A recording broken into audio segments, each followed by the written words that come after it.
nabago yung scope ng prelims hanggang simple vapor compression cycle, yun. So, kung magdi-discuss kasi tayo ng, ah, Arno ngayon, week 3 and week 4, puro simple vapor compression cycle tayo. And marami tayong madi-discuss na problems. So, iyon, sige discuss natin 'tong mahabang readings na 'to.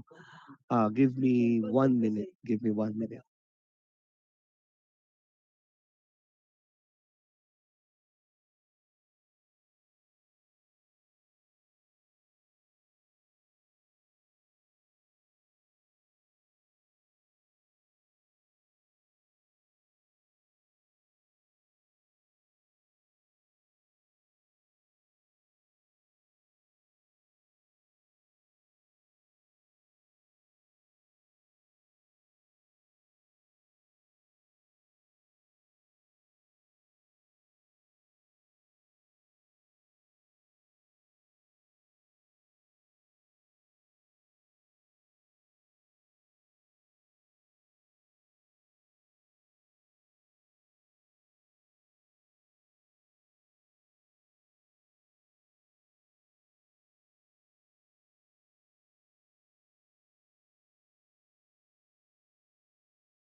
Ayan guys, sorry guys, may pinapaayos kasi si Ma'am Joanne right now. Kita na ba screen ko? Yes po, sir. Sige, thank you. Let's start.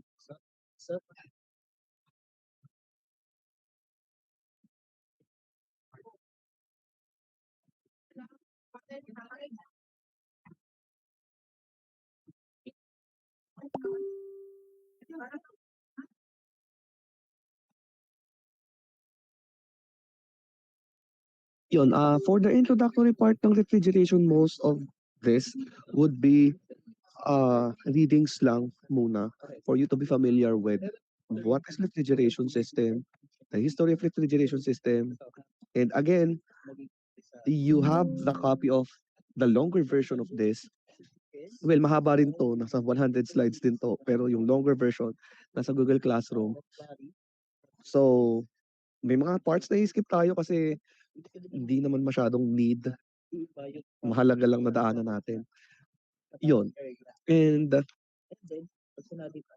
yun, what is refrigeration? This is the process of achieving and maintaining a temperature below that of the surroundings, the aim being to cool some product or space to the required temperature. One of the most important applications of refrigeration has been the preservation of perishable food products by storing them at low temperatures. These are also used extensively for providing thermal comfort to human beings by means of air conditioning. So, yun nga, ang goal natin, ang goal natin dito in refrigeration is to absorb heat from the the uh, refrigerating from one room. Let's say yun, let's say sa mga cold storage natin ng perishable ng mga food products natin. Ang pinaka ginagawa ng refrigeration systems natin ay 'di ba kailangan natin palamigin. We need to have that storage in a low temperature. So yung i-release nilang heat ay i-absorb ng ating refrigeration system, and with that bababa yung temperature ng ating room. So yung inabsorb na heat na yon ng ah, refrigerating refrigerating system, which is in terms of evaporator, ng ating mga evaporator, doon nagkakameron yung tinatawag nating refrigerating effect. And yun yung mini-measure natin. Yun yung mini-measure natin sa pagde-design ng refrigeration system, yung refrigerating effect na yun. And more of that will be discussed sa next lesson natin when we have the calculations or the ideal refrigeration cycle.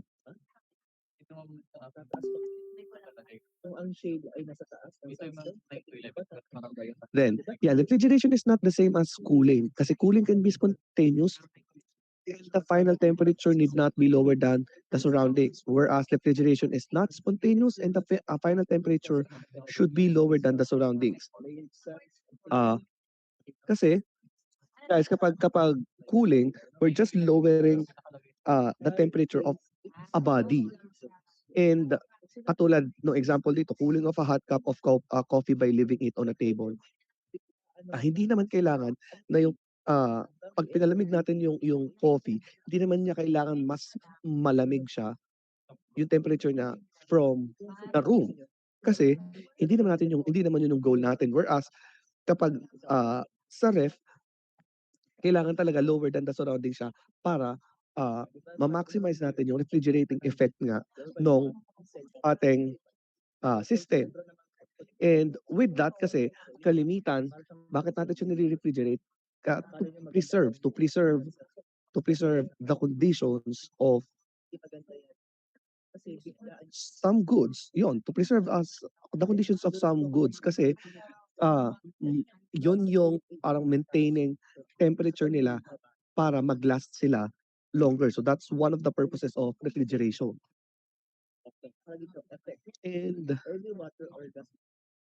yan, air conditioning, this is also a type of refrigeration wherein this is the treatment of air so as to simultaneously control its temperature Moisture content, cleanliness, odor, and circulation as required by occupants, a process or products in the space. Gaya ng sabi ko ng orientation, di ba?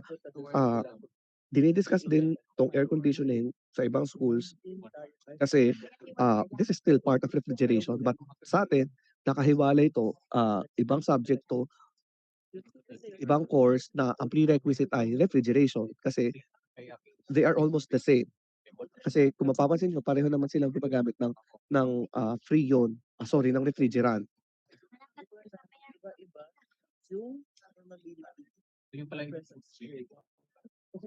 Yan, history of refrigeration, we can skip this one. Basta, yan, you can just have a read about this natural refrigeration, uh, refrigeration, we can skip this. Hindi nyo naman to aalalahanin pag kayo ay nagtatrabaho na. Hindi nyo naman kailangang maging friend si Oliver Evans, si Jacob Perkins. Hindi naman sila matatanong. Skip na natin yan. Skip na rin natin yan. Skip na rin natin to. Skip na rin natin to. Skip na rin natin to. Yan. Compression refrigeration system. The refrigerating effect is obtained in the cold region as the heat is extracted by the vaporization of refrigerant in the evaporator. Gaya na sabi ko kanina.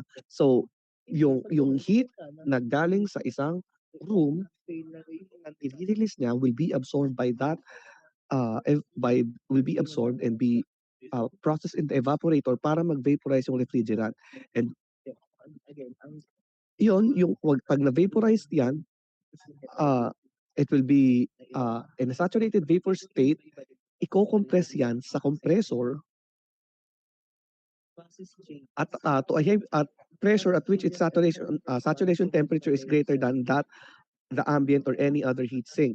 So i-compress yan doon para maging in a form of superheated siya, in a form of superheated refrigerant. Then after that,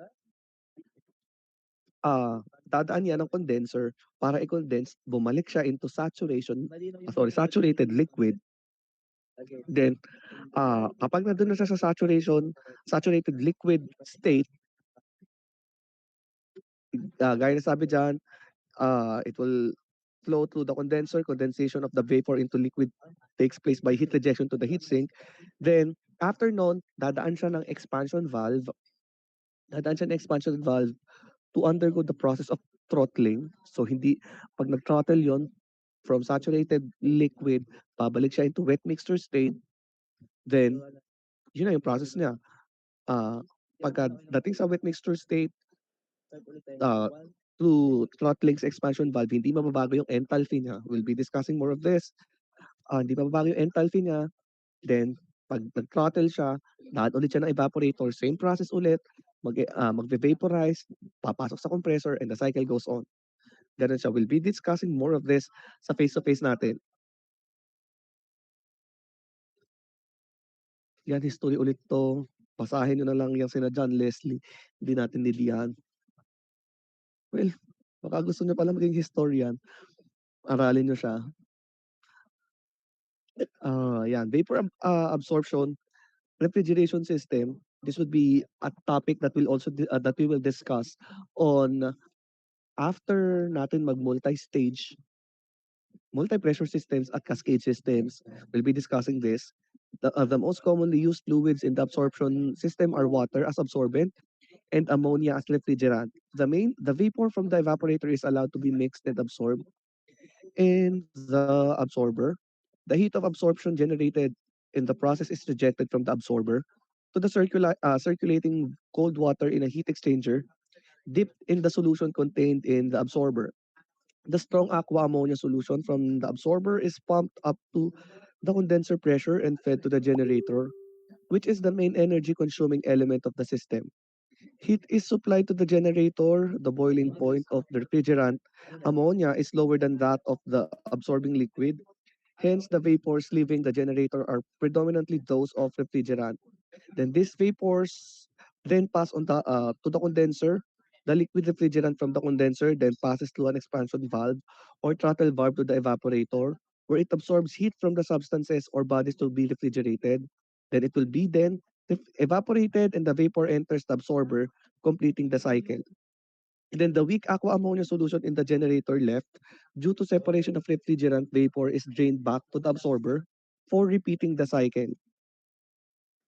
The weak aqua ammonia solution leaving the generator is at high pressure, and the pressure in the absorber is the evaporator pressure, which is less than the generator or condenser pressure. Hence, a pressure reducing valve is provided in the weak solution line to the absorber. Yan, saglit lang guys.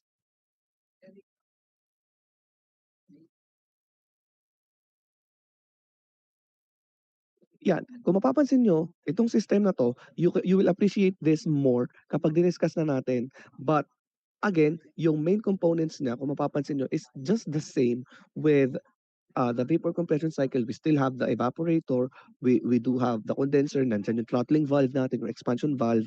Ang pinagkaiba lang niya, dumadaan siya, meron tayong absorber. Yan, and the process itself, same lang yan, but again, gumamit lang tayo dito ng water as absorbent. Dito, kalimitan water and ammonia. And sa pagde-design nyo guys, sa design project nyo, uh, one of the needs na kailangan nyo i-consider is not using ammonia as refrigerant. Yon kasi uh, you have to have a better option, or you have to have better alternatives other than ammonia as refrigerant, kasi you can research that ano yung downsides niya sa environment. So yon, kailangan nyo siya i-assess lahat. Yon, kailangan magkameron kayo ng idea about that, kung paano nyo i-minimize yung effect ng paggamit ng specific refrigerant to the environment. Ayun. Then, gas cycle refrigeration systems will also deal with this after midterms, specifically uh, air cycle refrigeration systems. Yan, si Dr. John Gory daw naka-develop ng first air cycle refrigeration system. Yan, isipan natin yan. History lang. History na naman yan. Yes. Then steam jet refrigeration systems, this would be the last topic natin sa refrigeration. Yan, invento daw siya ni na patent kay Peloton, yung steam jet refrigeration systems, and yan, yung history niya, basahin niyo na lang. Kung may time pa kayo. Yan, ano ba meron sa steam jet refrigeration system? From the word itself, steam jet, meron yang involvement ng uh, mga nozzle dito. Kasi we have to produce steam jet. So if a water is sprayed into a chamber where a low pressure is maintained, a part of the water will evaporate. The enthalpy of evaporation will cool the remaining water to its saturation temperature at the pressure in the chamber. Obviously, lower temperatures will require lower pressure. Water freezes at 0 degrees Celsius. Hence, temperature lower than 4 degrees Celsius cannot be obtained with water. In this system, high velocity steam is used to entrain the evaporating water vapor. High pressure motive steam passes through either convergent or convergent divergent nozzle, where it acquires either sonic or supersonic velocity and low pressure of the order of 0.009 kilopascal, corresponding to an evaporator temperature of 4 degrees Celsius. The high momentum of motive steam entrains or carries along with it the water vapor evaporating from the flash chamber. Because of its high velocity, it moves the vapors against the pressure gradient up to the condenser, where the pressure is 5.6 to 7.4 kilopascal, corresponding to condenser temperature of 35 to 45 degrees Celsius. The motive vapor and the evaporated vapor both are condensed and recycled. Yon. And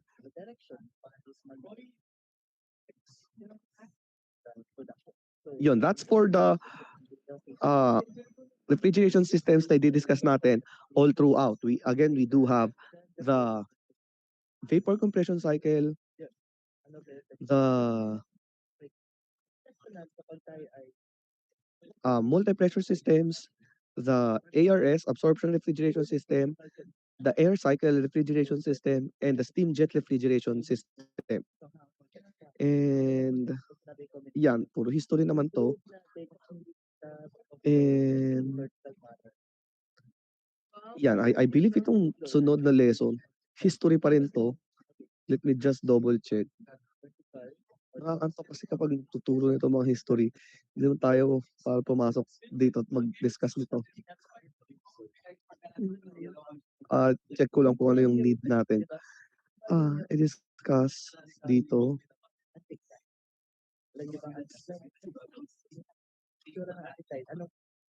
Sa pagbigay ka ng letter, what describes an apply?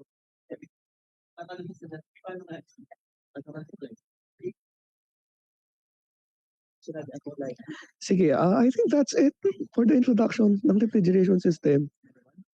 Puro history na to. Up to 100. So let's proceed na. Sige, let's proceed with the ideal vapor compression. Ideal refrigeration cycle. Saglit lang, let me kuhanin ko lang yung tablet ko.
Yeah. Sige, let's proceed with the discussion. Let's start with the discussion of ideal refrigeration cycle.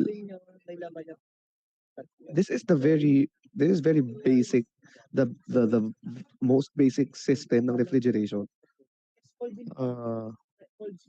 Hold on lang. Pero to define ay downward folding na matawag. Tama naman. Nag-print lang. Specify lang natin ay naka-downward. Anyway, isipin ko yan. Kukunin ko lang yung tablet ko, guys. Saglit lang.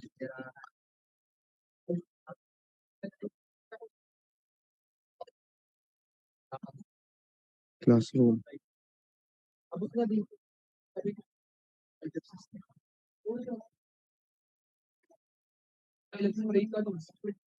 Kaya ko pala sa halimbawa,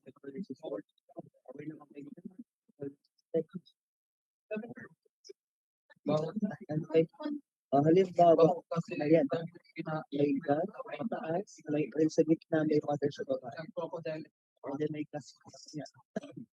May tracks. Okay naman kayo dyan. So ngayon, pabalik tayo.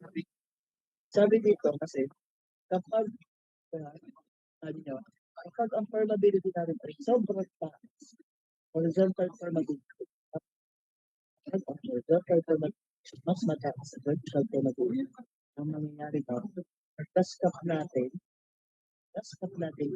hindi niya masasorpot, masasortahan yung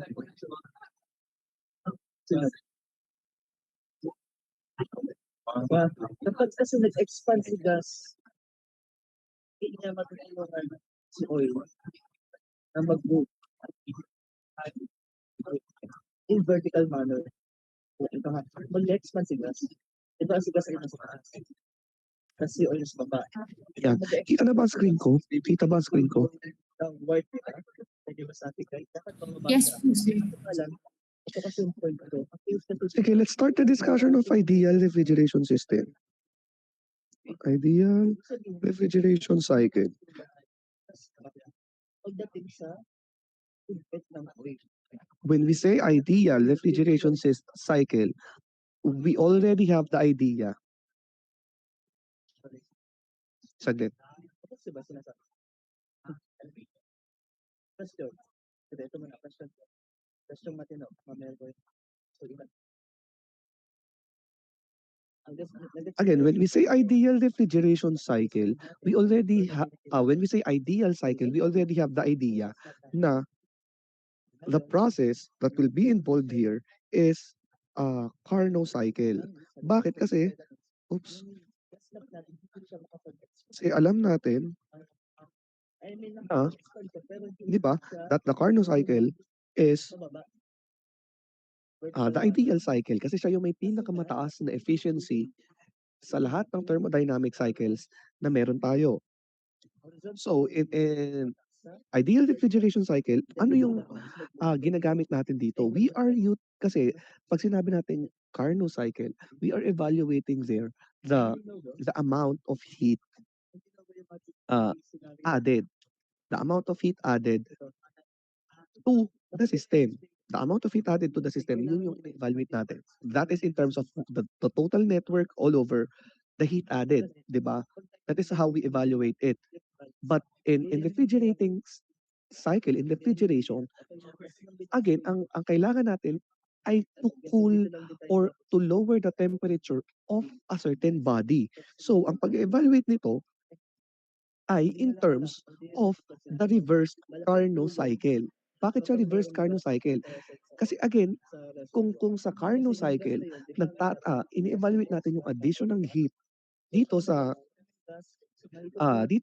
refrigerating cycle, ang i-evaluate natin is the removal of heat from the body. So, paano natin siya gagawin? Kung ano yung process ng Carnot cycle, i-reverse natin. Pabalik natin siyang gagawin. And that is how we evaluate the ideal refrigeration cycle.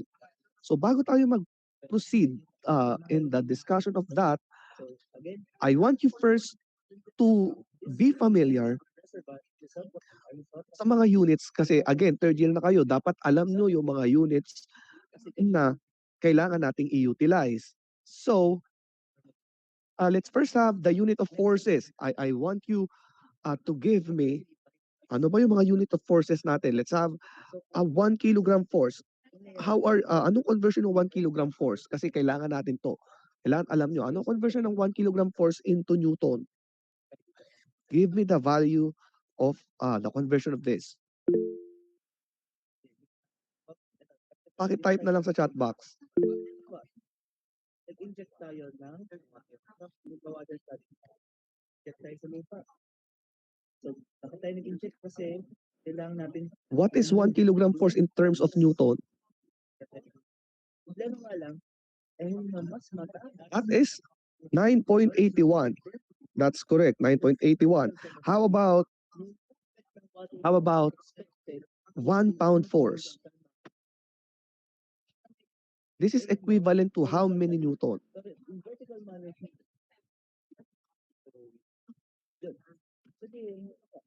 How many Newton? 1 pound force.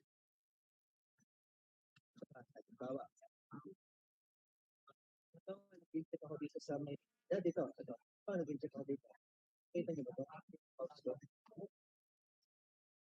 Ano ba ito? Nag-inject ako dyan.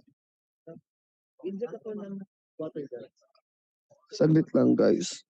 Yung langis mo, pag bumove lang siya, horizontal manner. Nasaan ang aking Left and right. mga gamit dito? Naubos na. Mas mataas yung ay, Saglit lang, guys. Sabay.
Okay guys, sorry. Yan. What is 1 pound force equivalent to Newton kapag Newton? Ano yung natural drive? This is equal to Puput ng hydrocarbon. Punta sa surface. Ayun. Okay. Water flooding performance. that's 4.448 Newton. Yung 0.2 yung 0.225 guys, yung 0.225 that is 1 Newton is equal to 0.225 pound force.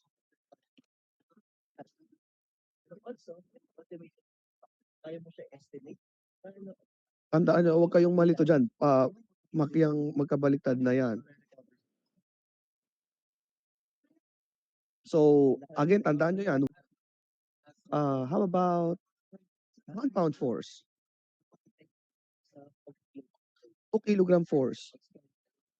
What is 1 pound force equal to kilogram force? Kung anong effective gagamitin pang anong plano? Ang plano mo ba ay gagawa ka ng well na para sa highly permeable area? Ang problema nga lang siya ang methodology. Hindi siya pare-parehas na ay possible na. Kaya nga, dapat ipapload mo yung negative. Ano remote data? That is 0.454. 0.454. 0.454 kilogram force. Then, siguro mas familiar kayo, in that case is 1 kilogram force ay equal to 0. Sorry, not 0. This is 2.205. 2.205 pound force. Yeah, you have to be familiar with this. You have to be familiar, guys, with this. This is just a review. Ito yung mga kalimitan nating ginagamit. How about units of pressure? Siyempre, we do have 1 Pascal equal to how many Newton per square meter?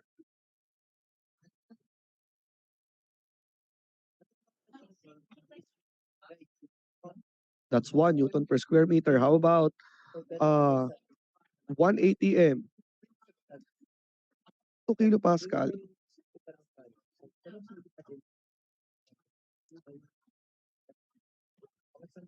That's 101.325 kilopascal.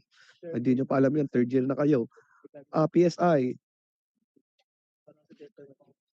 14.7. How about MMHG? That's 760. How about inch per mercury? That's 29.92. How about kilogram per square centimeter force? Square centimeter force. That's 1.033. Yan. So these are the common nagagamitin natin. Then, ano pang need natin? Energy. Energy. 1 Newton meter is equal to how many joules? That's 1 joule. How about 1 calorie? How many joules? Ang 1 calorie.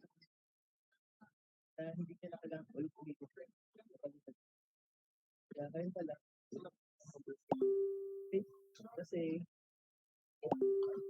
ano mas kayo ang plano doon?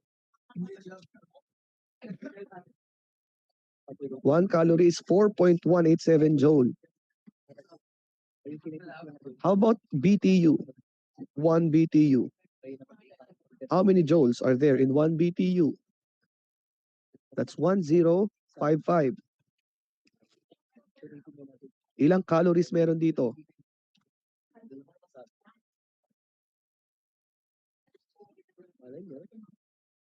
That's 252 calories. Next, ano pa mga need nating units na kailangang alam? Unit of power, 1 watt ay equal to how many joule per second? 1 joule per second. How about 1 HP equal to how many watts? Watts, in terms of watts, that is 746. 746 watts. How about in terms of BTU per minute?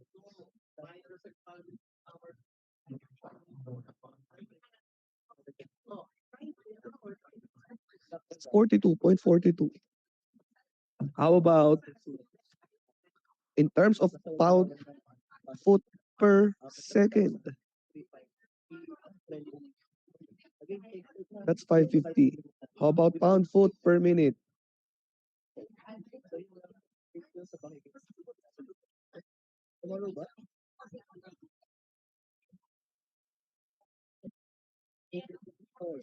That's 33,000. Very good. Yan, review lang to ng mga units. If you were not able to get the units, hindi nyo maalala yung mga units na yan, kailangan meron lang kayong tandang mga mother units dito. Let's say, alam nyo ito, para makapag-convert kayo, madali na yan. Conversion lang yan. So, hindi nyo kailangan sa uluhin ng sa uluhin. Pag na mental block kayo, at least dapat alam nyo yung pinaka main ah, conversion niya. Then the rest would follow na. Madali na yan. So, yan. Let's start with the discussion ng well, hindi pa pala natin na-discuss ang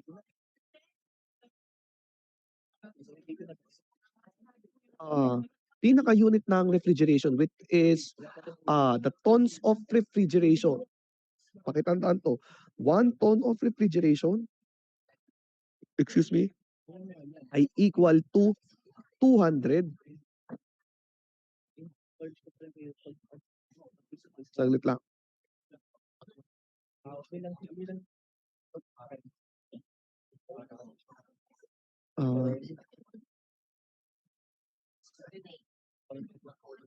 Is equal to 200 BTU per minute. This is also equal to 3.516 kilowatts. Yan, okay na yan. Tandaan nyo lang yan. Ano ba tong tons of refrigeration? Tons of refrigeration. Ito ay measurement equal, this tons of refrigeration ay amount of heat. This is the amount of heat required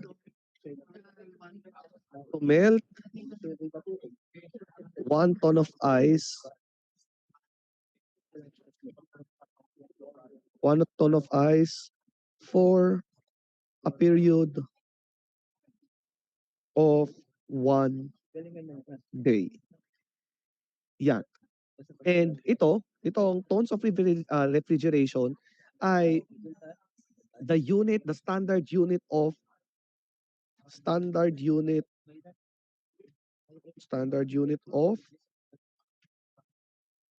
refrigeration.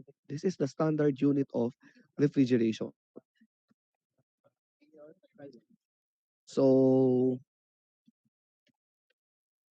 yan. Kung ang kailangan natin ay in terms of calories, this is also equal to 50.4. 50.4 kilocalories per minute. Yan.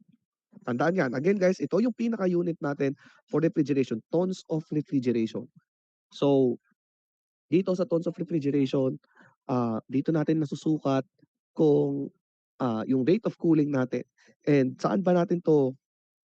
Again, this is the rate of cooling required to melt 1 ton of ice. So, this is the standard unit. And ito, ma-evaluate din natin to through the formula, tons of refrigeration is equal to your refrigerating effect all over 3.516. This is if this is in terms of uh in terms of uh SI units kasi 3.516 yung nasa ilalim natin. Kasi again, guys, di ba? Sabi ko kanina, we evaluate the refrigerating effect. We evaluate sa refrigeration system natin yung refrigerating effect natin kasi that is how we size up our system. So bakit ibig sabihin yung tons of refrigeration natin is just equal to refrigerating effect. Yung 3.516 dito, this is just the conversion kasi ito is magiging kilowatts. So this one is kilowatts papuntang tons of refrigeration. So yan. Again, tandaan, ang tons of refrigeration, this is the unit of refrigeration. Refrigerating capacity natin. Yan. So, 14 days before the start of semester, dapat ay nagawa na yun. Hindi natin agad so let's start with the evaluation of the Carnot cycle. I want you to be familiar with the Carnot cycle. But to do that, kailangan mo natin ma-evaluate ang pagkakaiba ng heat engine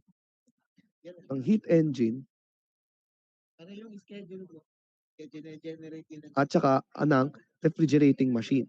Kailangan natin ma-distinguish yan para alam natin kung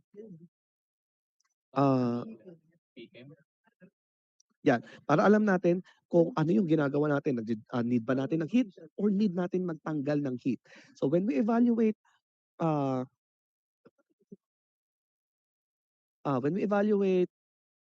our heat engine, let's say meron tayo dito.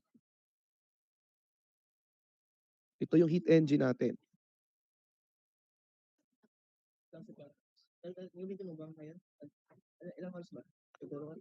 So for the heat engine, meron tayong reservoir ng heat. So ibig sabihin, kung ito yung reservoir ng heat natin, mataas yung temperature ni T1, this is your heat reservoir, hot reservoir natin.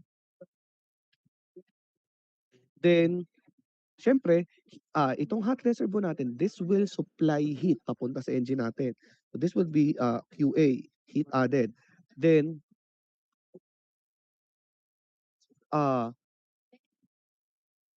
yung heat engine natin, meron niyang work. Meron niyang work kasi heat engine yan. So, kailangan niyang mag-produce ng work. So, meron niyang work dito. Then, it will reject heat papunta sa cold reservoir. Yung i-reject niyang heat, syempre, siya naman yung i-absorb ng reservoir natin. Are you getting the point? Since, di ba, nag-acquire siya ng heat from the hot reservoir para ma-process yan, para magamit yung heat natin dyan, kailangan ng work. Mag-work yan, yung heat engine natin. And then, i-release na yung heat na i-release niya, yung heat rejected niya, that will be absorbed naman ng cold reservoir. Ibig sabihin, si cold reservoir will increase the temperature. Magkakameron ng increase ng temperature. That is how heat engine works. So kapag in-evaluate natin yan, that is going to be your work, yung work ng heat engine natin. Kasi guys, ano ba yung system nito? If you can recall sa heat transfer, 'di ba? Yung flow ng temperature natin would be from higher temperature going to lower temperature, 'di ba? Sa heat transfer, high temperature going to low temperature. This is the same case as this. From high temperature na hot reservoir going to the cold reservoir. So ibig sabihin, yung heat flow natin ay natural. What I mean natural is hindi natin need ng hindi natin kailangan mag-add ng work kasi natural yung process ng flow. Kasi magpa-flow yung high temperature going to low temperature. Kaya kung mapapansin nyo, yung heat engine natin is producing work. Hindi siya nagre-require ng work. But the heat engine is producing the work. So kaya siya ganyan yung sa energy balance natin. So when we evaluate that, that would be work equals your heat added to the engine minus the heat rejected natin. So that's your work. And then we evaluate heat engines using the heat. The efficiency of this is your work done all over your heat added. Because again, our main goal sa heat engine is to heat up something. Is to heat up another body. So we evaluate yung efficiency ng heat engine depende sa kung gaano dun sa heat na inad natin ang matatransfer papunta sa cold reservoir. So that's your efficiency. Work done, the work net, all over the heat added. So that's for our heat engine. Are you getting the point? Are you getting the concept of heat engine? Again, kasi yung heat engine natin, natural yung flow niyan. So ang i-evaluate natin is kung gaano karaming pumasok sa kanyang heat ang mata-transfer papunta sa cold reservoir. Kaya naka-heat added tayo ng denominator. Gaano karami doon sa heat na inad natin ang na-transfer papunta doon sa cold reservoir. So that's the efficiency. Whereas naman, pagdating sa ating subject for refrigerating machine, ang nangyayari is we do have our refrigerating machine. Ito yung refrigerating machine natin. So, anong mangyayari diyan? Since ang kailangan natin is to cool the system, yung body natin, kailangan natin siyang mapalamig, we'll be having our cold body or the system. Let's say this is your system. Let's just say this is your cold body or yung cold body natin. Again, kailangan nating magpababa ng temperature. Magpababa ng temperature doon sa cold body natin, kailangan natin pababain yung temperature niya. So, ibig sabihin, itong cold body natin will release heat. 'Di ba? Pag nag-release siya ng heat, bababa yung temperature niya. Nakukuha yung point, 'di ba? Bababa yung temperature niya. So, pag nag-release siya ng heat, ano mangyayari sa refrigerating machine? Siya ngayon yung absorb ng heat. So, ibig sabihin, may papasok sa kanyang heat added. Again, yung heat rejection na nangyari from the cold body ay magiging heat added papuntang refrigerating machine. Kasi again, yun yung nirelease ng cold body. Papunta sa refrigerating machine, papasok na siya as the heat added to the refrigerating machine. And since this is the case, itong heat added na to will then be released to the surrounding. Let's say, ito yung surrounding natin, T sub 2. Surrounding temperature, the ambient temperature, ni-release natin siya dyan. Since this is a different mechanism or the opposite of heat engines, yung refrigerating machines natin, ibig sabihin, we evaluate this. We evaluate our system with the work. Yung work natin sa refrigerating machine, again, since this is a refrigerating machine, nagre-require siya ng work to be done on the system. On the refrigerating machine, kailangan ng work to be done there. So, papunta dito yung work natin. So, if we evaluate that, that would be work equals your heat rejected minus your heat added. And dito, since kung mapapansin nyo, di ba, nagbaliktad siya dito and dito. How are we going to evaluate the performance of refrigerating machine? Kung ang heat engine ay in terms of efficiency niya na makapag thermal efficiency niya dito para ma-evaluate natin ang mga refrigerating machine, we evaluate it using COP. COP. COP is the coefficient of performance.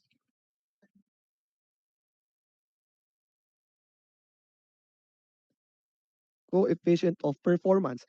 Itong coefficient of performance ay yung the definition of this is ito yung performance ng ating refrigerating machine, yung ratio niya from the heat added to the resulting work. So from that, again, kabaliktaran siya ng heat engine. So ang coefficient of performance natin will just be equal to QA over your work net. Yan. Kaya pag ini-evaluate natin to, since nagbaliktad siya, kasi 'di ba magkaiba yung mechanism or magkaiba yung process ng refrigerating natin at saka yung mga heat engines natin. So, pag binaliktad siya, kung itong efficiency natin, this is ranging from 0 to 1, 'di ba?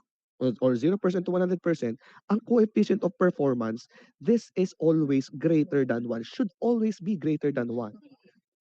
Should always be greater than 1. So that is how we evaluate refrigerating machines. This is in terms of the coefficient of performance. So, yan yung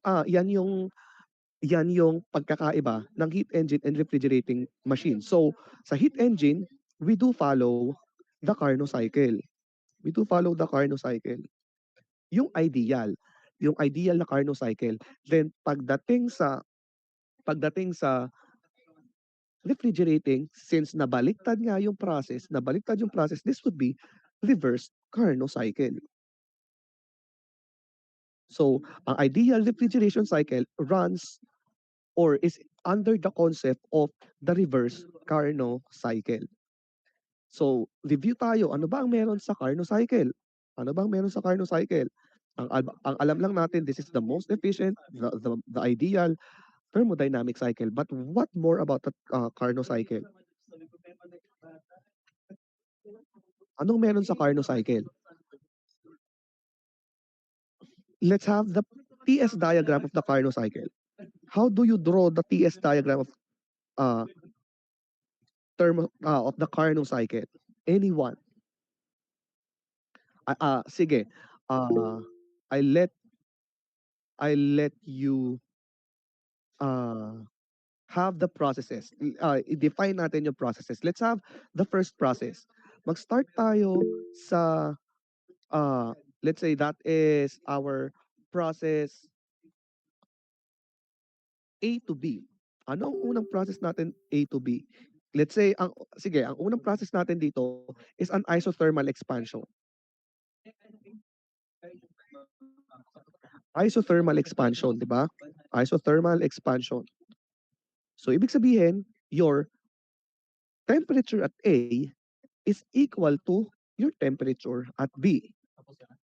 So pag dinowing natin yan sa system, that's tuwid. This is A, this is B.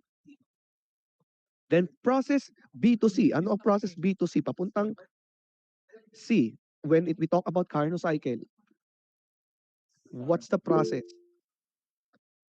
Pa-type sa chat box.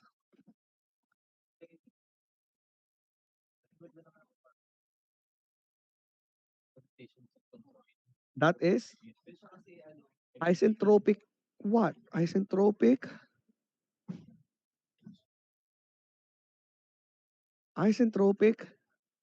expansion. Isentropic expansion, meaning your SB is equal to SC. So, ang drawing yan is papunta dito. Ito yung S natin, di ba? So, how about C to D? What is our process C to D? That is isothermal compression. Isothermal compression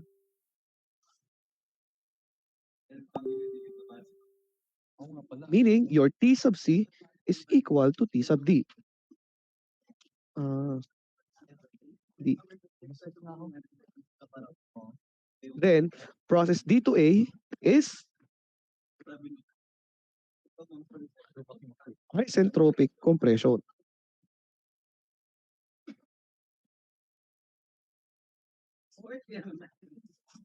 Isentropic compression.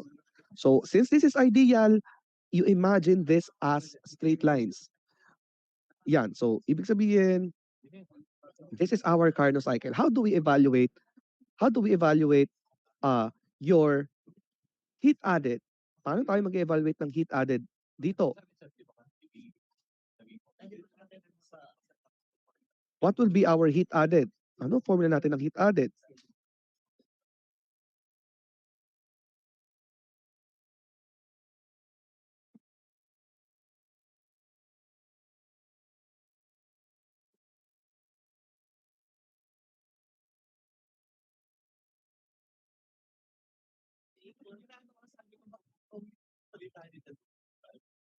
Anong formula ng heat added natin? Based sa diagram. Based sa diagram natin.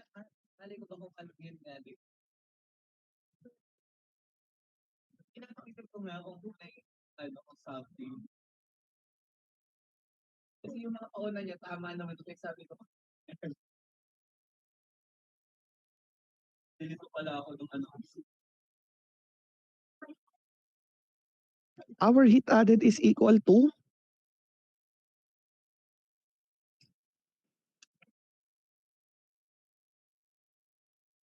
sa Carnot cycle. Anong heat added natin sa Carnot cycle? That is your T sub A or T sub B kasi equal yan, dito yan. Let's say, sige, gawin natin itong T sub 1 and this is T sub 2. That will be T sub 1. So this is equal to T sub 1. This is equal to T sub 2. So this would be T sub 1 is equal to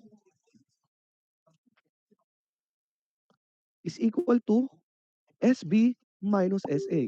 That's correct. Tandaan nyo, guys. Tandaan nyo, this is a Carnot cycle. This is a Carnot cycle. Review lang to. So this is your T sub 1. Your heat added is T sub 1. SB minus SA. How about your heat rejected?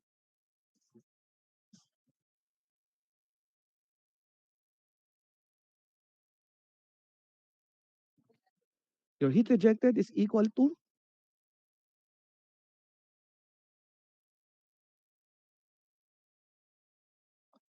what is your heat rejected dito?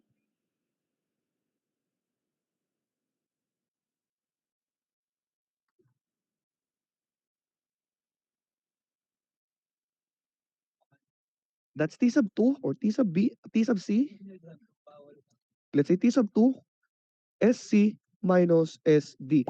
Tandaan nyo guys, during the isothermal processes, pag Carnot cycle, during the during the isothermal process, doon tayo nagkakaroon ng heat addition at heat rejection na process. So, yan. And then, if we simplify this, kailangan natin makuha yung efficiency. Kailangan natin makuha yung efficiency, di ba? That's your work over heat added. Ano yung work? That's the difference of your heat added minus heat rejected. So that's T sub 1, SB minus SA minus T sub 2, SC minus SD. And if you can recall, your SC is equal to SB. So this is SB. Your SD is equal to SA. This is SD is equal to SA. This is SA then. All over, what's your heat added? T1 minus SB. Sorry, T1. Oops. Oh, yeah. T1 is SB minus SA. So you simplify this, that's the reason why our efficiency in Carnot cycle is equal to T1 minus T2 all over T1. This is our efficiency. Yan. Kaya kung maaalala nyo, and I hope so na naaalala nyo, kung ang diniscuss sa inyo, sana ay efficiency ng Carnot cycle is T high minus T low all over T high. Yan. I hope naaalala nyo yan. T high minus T low over T high. Kasi yan yun, T sub 1 natin is the higher temperature and the lower temperature is T sub 2. So T high minus T low all over T high. Ito yung efficiency natin. Yan. And then, that is for the heat engines. That's for the heat engines running under Carnot cycle. But since we're discussing about, we are discussing about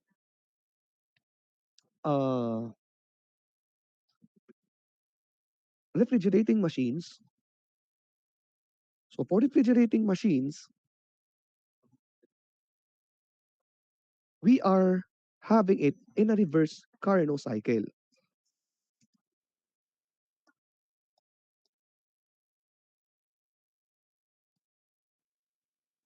Reverse Carnot cycle. Since this is a reverse of the Carnot cycle, anong magiging process natin ngayon? Reverse Carnot cycle. That will be, ano ang magiging unang process natin? Process A to B. Since this is a reverse Carnot cycle,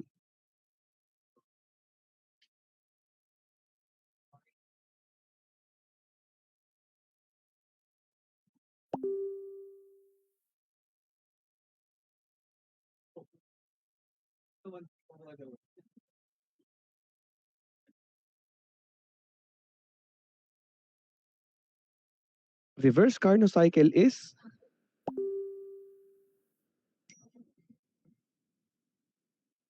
isentropic compression. This is isentropic compression. Kasi again guys, a reverse cycle tayo. Saan ba tayo nagtapos kanina? Nagtapos tayo sa isentropic compression, di ba?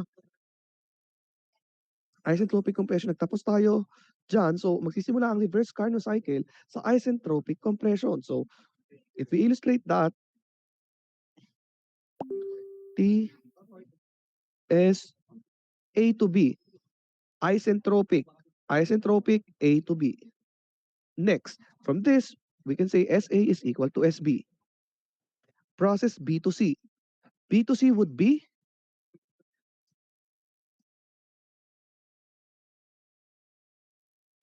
isothermal compression, or since that is an kanina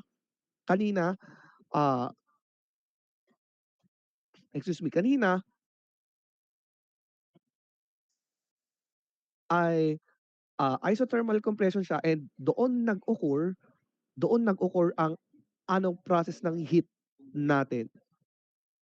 I mean, that's going to be isothermal heat rejection. Isothermal compression, isothermal heat rejection. Kasi kung maalala nyo kanina, di ba, doon nag-reject ng heat dito. Ito. Yan, dito sa part na to, nag-reject ng heat. So, that is dito, C to D. So, isothermal compression or isothermal heat rejection. So, since this is a heat rejection na dito, D to C.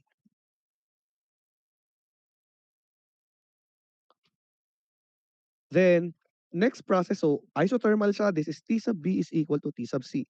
Then C to D is going to be isentropic expansion. Isentropic expansion.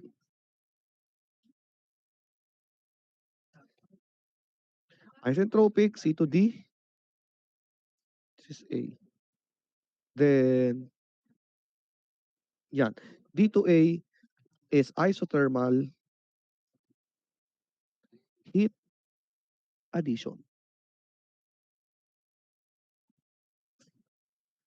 So this would be papunta dito, T sub 1, this is T sub 2. Sorry, mali. Yan. Ang isothermal isentropic expansion natin is SC is equal to SD. T to A is T sub D is equal to T sub A. Ayan. So, yan. Same,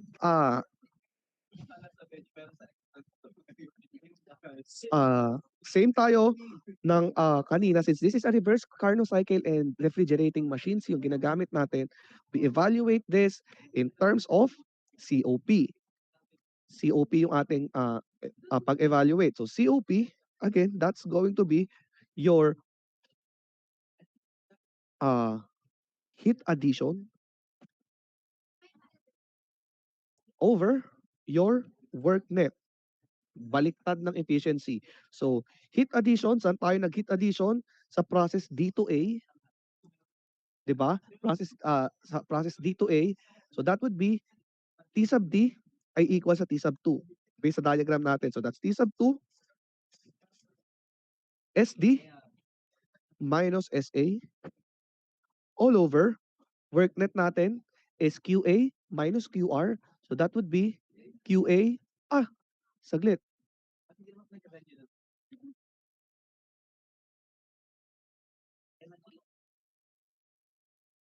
A to B, B to C. Sige, okay lang yan. SD minus SA. Work net natin QA, so that's T sub 2 SD minus SA. Heat rejection is T sub 1 SB minus SC.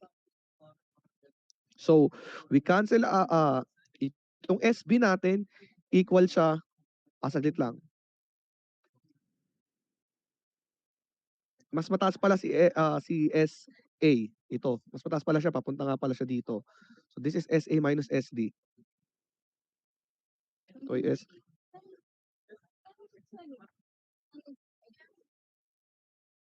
this is SA minus SD, SA minus SD. Yan. Sa SB natin,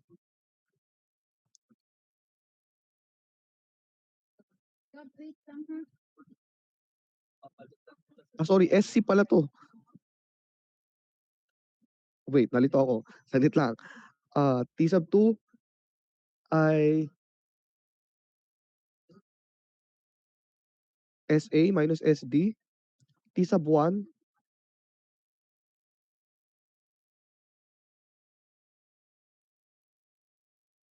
SB minus SC. Tama. Then, ang SB ay equal to SA. Ang SC ay equal sa SD. So, we simplify, ikuhanin natin si SA minus SD, maka-cancel out siya sa numerator or denominator. That will be T sub 2 all over T sub 2 minus T sub 1. Wherein, your T sub 2 is your lower temperature and your T sub 1 is your higher temperature. Yan. Yan, sa diagram natin. T1 natin is yung higher temperature nasa taas. And your lower temperature is T sub 2. So, ang COP, if you solve for if you solve for the temperature or the coefficient of performance in terms of temperatures ng ating refrigerating machine, that will be T sub low, T low, all over T high minus T low.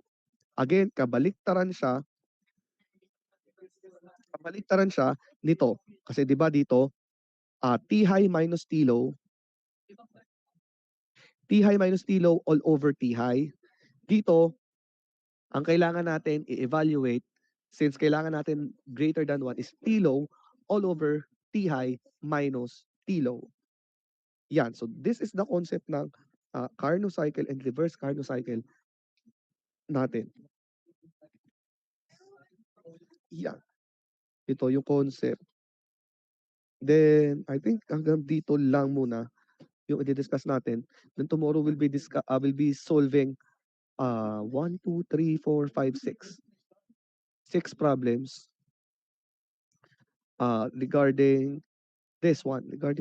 So, naintindihan nyo ba? Tong Carnot cycle and reverse Carnot cycle? How we get this formulas?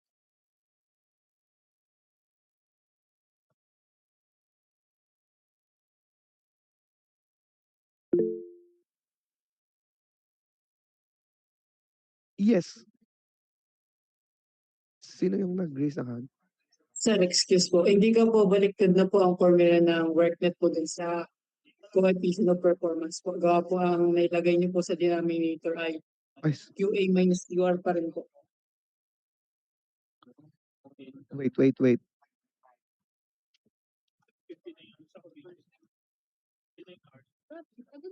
Yeah, sorry, tama guys, tama. Baliktad to. Thank you. Baliktad to. Kasi yung worknet natin is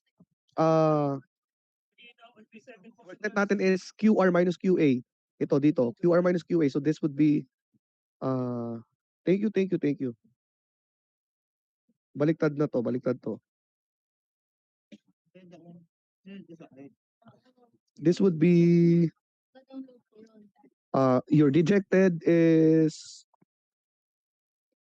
T1, SB minus SC minus T2, SA minus SD. Yeah, tama. Kasi magne-negative din pala itong sagot natin sa baba. Thank you. Oops.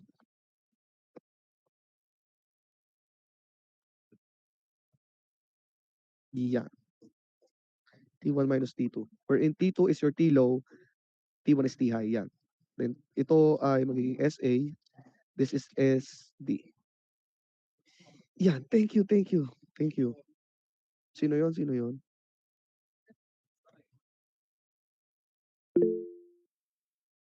Hindi kita nakikita. Ano pangalan mo? Ronda po. Sige, thank you, Fronda. Yan.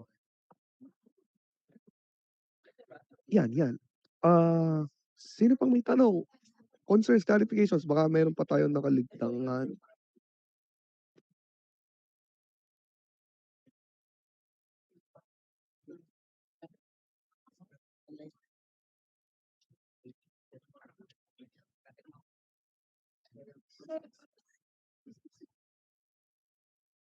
Questions, concerns, clarifications. Wala, naintindihan nyo ba to? Naintindihan nyo gatong Carnot cycle at reverse Carnot cycle? Ba't siya naging ganyan? Naintindihan? Tunay, naintindihan? Apat gayong nakaintindi. Walang may tanong. Baka mamaya, ito pa ang pinakamadaling topic natin. Ito pa yung pinakamadaling topic. Kailangan yung naiintindihan yung process, bakit siya naging ganyan, bakit naging ganito yung formula natin for COP and efficiency ng Carnot at reverse Carnot. Then again, tomorrow we'll be discussing sample problems regarding this.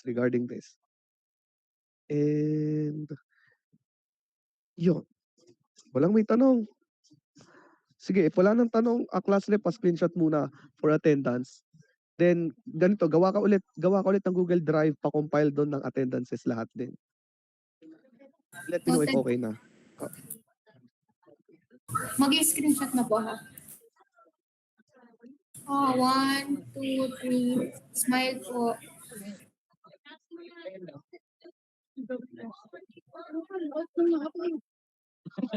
Isa pa po.